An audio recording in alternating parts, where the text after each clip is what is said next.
والدین کے لیے بخشش کی دعائیں۔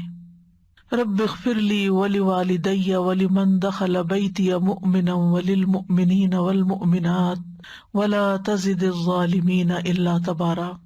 نوح علیہ السلام نے دعا کی، اے میرے رب مجھے اور میرے والدین کو بخش دے، اور اسے بھی جو ایمان لا کر میرے گھر میں داخل ہو، اور مومن مردوں اور مومن عورتوں کو بھی، اور تو ظالموں کو ہلاکت ہی میں زیادہ کر۔ یہ نوح علیہ السلام کی دعاؤں میں سے ایک دعا ہے، اس کے علاوہ بھی انہوں نے دعائیں مانگی۔ نوح علیہ السلام نے 950 سال اپنی قوم کو اللہ سبحانہ تعالیٰ کی طرف بلایا، لیکن بہت کم لوگ ایمان لائے۔ چنانچہ انہوں نے یہ دعا کی کہ یا اللہ مجھے بخش دے، میرے والدین کو بخش دے، اور جو بھی ایمان لا کر میرے گھر میں داخل ہو، اور مومن مرد اور مومن عورتیں، ان سب کو بخش دے۔ یعنی سب کی بخشش کی دعا مانگی، اور پھر ظالموں کے لیے ہلاکت مانگی۔ تو اللہ سبحانہ تعالیٰ نے ان کی دعا قبول کر لی۔ جو اہل ایمان ان کے ساتھ کشتی میں سوار ہوئے وہ بچ گئے، اور باقی لوگ ہلاک ہو گئے۔ اس سے بھی پتہ چلتا ہے کہ انہوں نے اپنے والدین کے لیے بخشش کی دعا کی، کیونکہ ان کے والدین مومن تھے، کیونکہ اگر والدین ایمان لانے والے نہ ہوتے تو ان کے لیے دعا نہ کرتے۔ تو یہ دعا دنیا اور آخرت کے اہم مقاصد پر مشتمل ہے کہ انسان سب سے پہلے اپنے لیے دعا کرے، پھر والدین کے لیے، اور پھر آدم علیہ السلام سے لے کر قیامت تک تمام مومنوں کے لیے، زندہ کے لیے بھی اور مردہ کے لیے بھی عام بخشش۔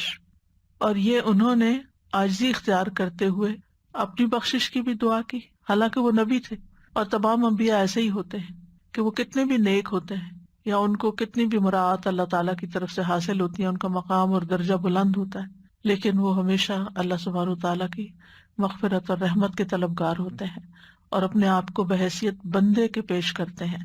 ان کے اندر کسی قسم کا غرور اور تکبر نہیں ہوتا، حالانکہ وہ تمام انسانوں سے زیادہ نیک ہوتے ہیں، معصوم ہوتے ہیں، گناہوں سے پاک ہوتے ہیں، پھر بھی وہ اپنے لیے بخشش کی دعا کرتے ہیں۔ کیونکہ وہ سمجھتے ہیں کہ اللہ سبحانہ تعالیٰ کا حق ادا نہیں ہو سکتا۔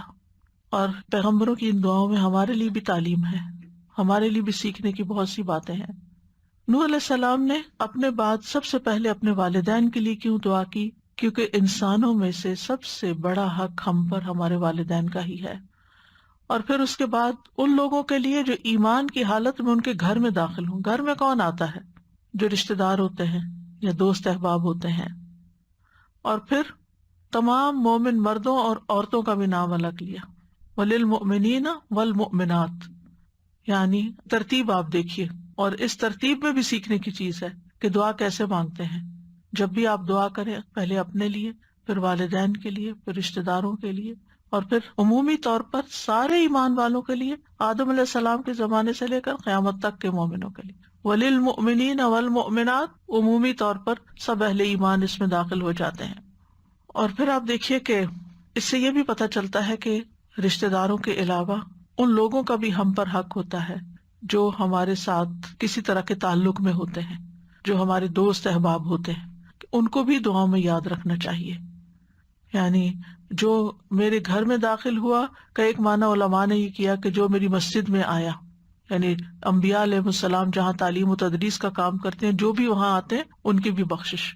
ایک معنی یہ بھی کیا گیا کہ جو میرے دین میں داخل ہوا، یعنی جس نے میری دعوت قبول کر لی، اور اس کے علاوہ پھر میری قوم کے مومن مرد اور عورتیں، اور دوسرا یہ کہ قیامت تک آنے والے مومن مرد اور عورتیں، اور پھر ولا تزد الظالمین، اور ظالموں سے مراد یہاں کافر ہیں، انکار کرنے والے، اللہ تبارہ یعنی اللہ ہلاکہ، کہ ان کو ہلاکت میں ہی بڑھا دینا، ان کا بس اب نقصان ہی نقصان ہو۔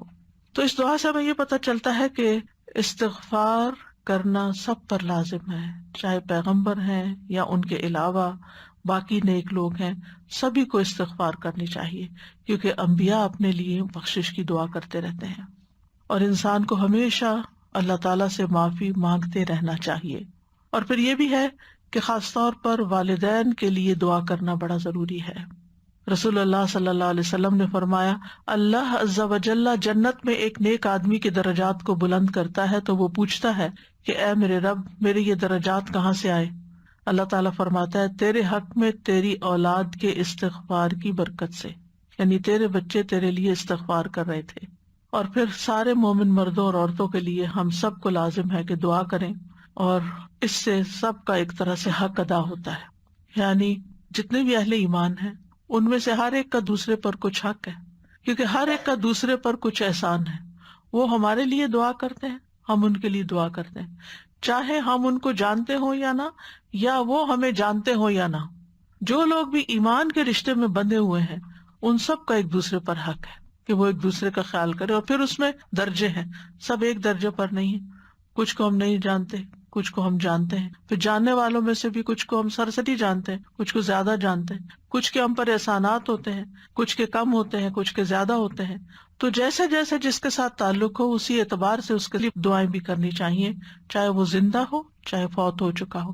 یعنی بخشش کی دعا صرف اس وقت نہیں کہ جب کوئی فوت ہو جائے، کیونکہ عام طور پر ہم کسی کے لیے بخشش کب مانگتے ہیں؟ جب وہ فوت ہو جائے تو کہتے ہیں اس کی بخشش کی دعا کرتے.